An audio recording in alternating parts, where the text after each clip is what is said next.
Ladies and gentlemen, thank you for watching and welcome to the English news of Binh Phuoc radio television station and newspaper. And with you and following are the headlines as usual. Building capacity of social workers in Binh Phuoc. Binh Phuoc striving to remove advertisements on money lending. By 2045, highly skilled workers are to meet employer demand. The state station of the 15th annual National Assembly opened. More international border gates to open in Lào Cai, ensuring the rights of vulnerable groups of women. And now are the details. Over 450 social workers in Binh Phuoc province have recently attended training to improve their professional skills and knowledge.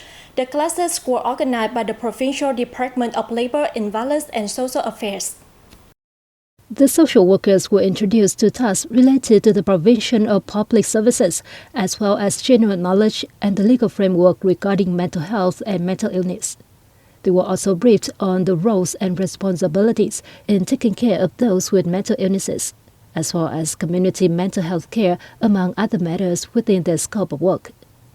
Speaking at one training class, Deputy Director of the Binh Phuoc Provincial Department of Labor, Violence and Social Affairs, Mai Xuân Tuân, expressed the significance of social workers and their profession. He expects they will continue working together to help the disadvantaged and promote the sustainable development of society. To that end, he added, training activities are crucial in equipping social workers with the relevant knowledge and skills. With sufficient capacity, social workers are expected to provide more effective and efficient services for the underprivileged. With a view to implementing a plan to fight crime relating to usury or money lending, the Binh Phuoc Provincial Police Department's Youth and Women Committee has dispatched members to remove advertisements on such services in Nong Xoài City. Police officers removed over 200 posters and flyers promoting fast lending services glued to traffic light poles, electrical poles, and walls. This is expected to mitigate the ability of those offering injury services to reach people, while also protecting the urban landscape. Officers also enhanced communications work to encourage citizens to remove these advertisements to preserve the landscape. They were also advised not to believe in or contact usury providers. Further, they were encouraged to closely coordinate with local police in fighting usury crime by timely informing officers and authorities about local providers.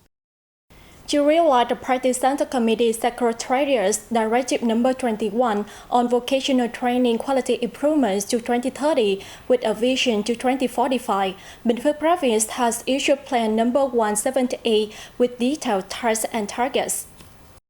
The plan sets a target of training some 120,000 workers, of which 20% will have university degrees and 35 to 40% vocational training certificates. It also looks to raise the employment rate among graduates to over 90%. Some 50% of students graduating from secondary and high schools are expected to enroll in vocational schools, and 50% of people in the workforce are expected to undergo constant and regular training. It also sets specific targets for vocational training activities. Over 70% of vocational schools and all vocational training programs are to meet national quality standards. With this plan, Binh Phuoc looks to secure a high-quality workforce that meets the strict requirements of enterprises, not only from Vietnam, but also from regional countries by 2045.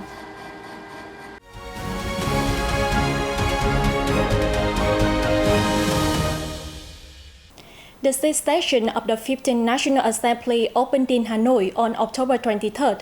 A number of important socio-economic issues were talked open at the event. Let's take a look. The opening sitting was broadcast live and was attended by current and former leaders of the party and state. During the sixth session, the Parliament is scheduled to consider and vote on 9 draft laws and 1 draft resolution. 8 other draft laws will also come under consideration. It will make decisions about several socio-economic issues, look into the midterm reports on the implementation of the socio-economic development, medium-term public investment, national finance, and public debt plans for 2021-2025, among others. Question and answer activities will be held to clarify government members and sector leaders' responsibility towards the implementation of some of the 14th and 15th tenure NAS resolutions. In particular, the Parliament will hold a vote of confidence on officials holding the positions it elected or approved. The northern province of Lào Cai will have 2 more pairs of international border gates opened and operated shortly. The 2 pairs of border gates are located along the Vietnam-China border, specifically in the region where Lào Cai borders Yunnan province.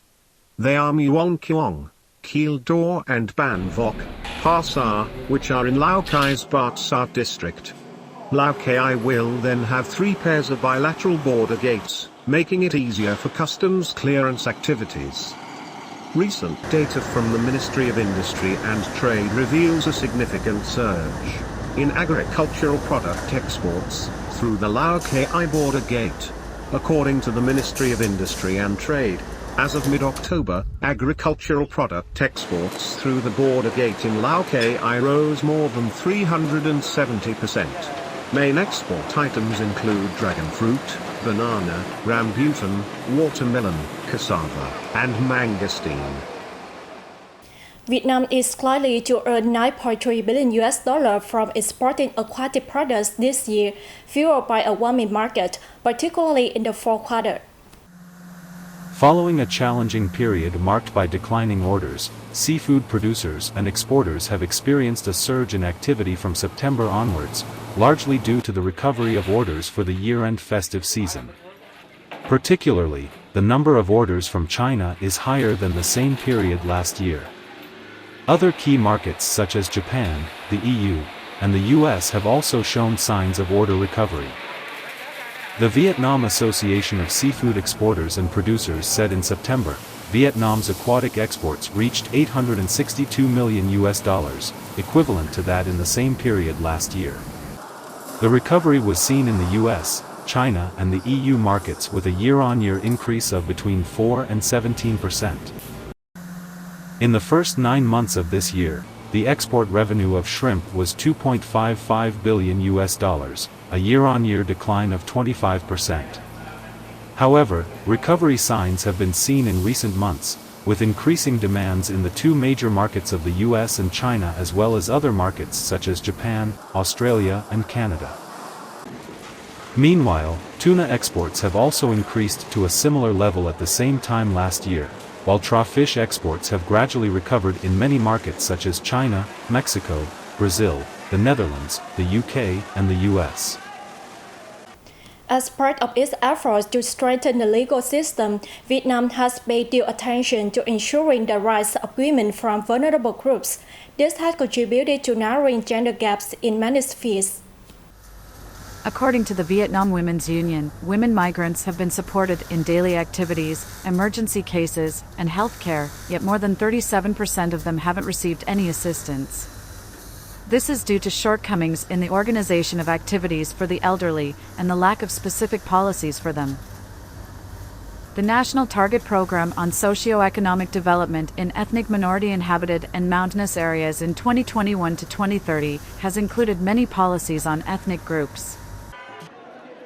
The first-ever gender project under the National Target Program, approved by the National Assembly and implemented by the Vietnam Women's Union, aims to ensure gender equality and settle urgent issues facing women and children.